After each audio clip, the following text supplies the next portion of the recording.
Abante, atras sa highway! Ilang payat bawat dito, gagdoon para sa bulsa. Inyo larang-larang ngayon. Abante! Magandang umaga sa ating gobyerno. Ang gagaling nyo, bilib na talaga ako.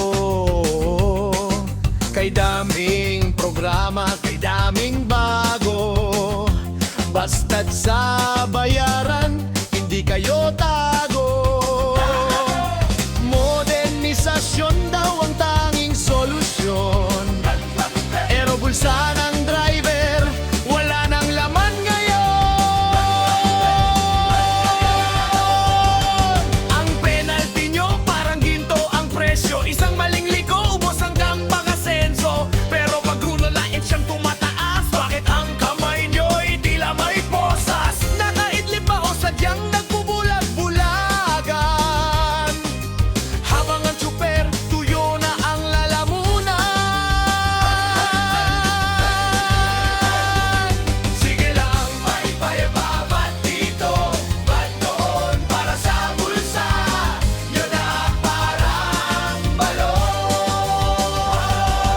Sarat man ang ilong, matanggos ang mukha. Basta't kurakot, bihasa sa pagkuha. Kaming mga driver, kayo't kalabaw sa kalsada.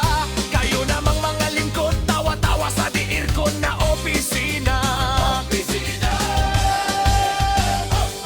Dati ang diesel, 42 lang ang presyo. Ngayon si Seda na parang nananakit na biro. Balitang magbibitong po dahil sa gera sa malayo. Pero bakit pati kami kasamang guguho? Wala raw magagawa, pandaigdig ang krisis daw ito.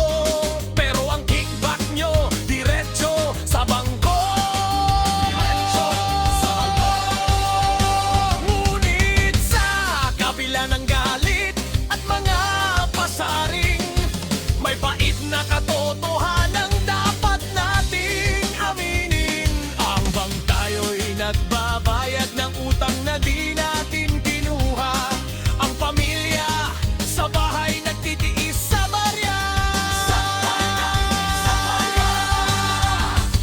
Isang aral ang iniwan ng usok at kalsada. Ang tunay na pag-unlad ay di sa batas nakikita, kundi sa malasakit sa taong sadyang nagpapakuba.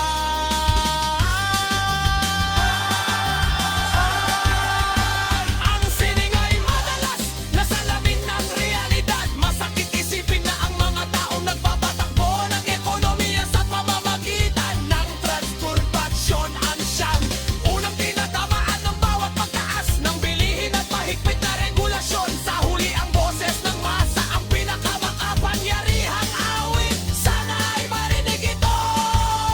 Papan ba tuluyang tumigil ang makina ng ating mga jeep at bulls? Ang bayad pa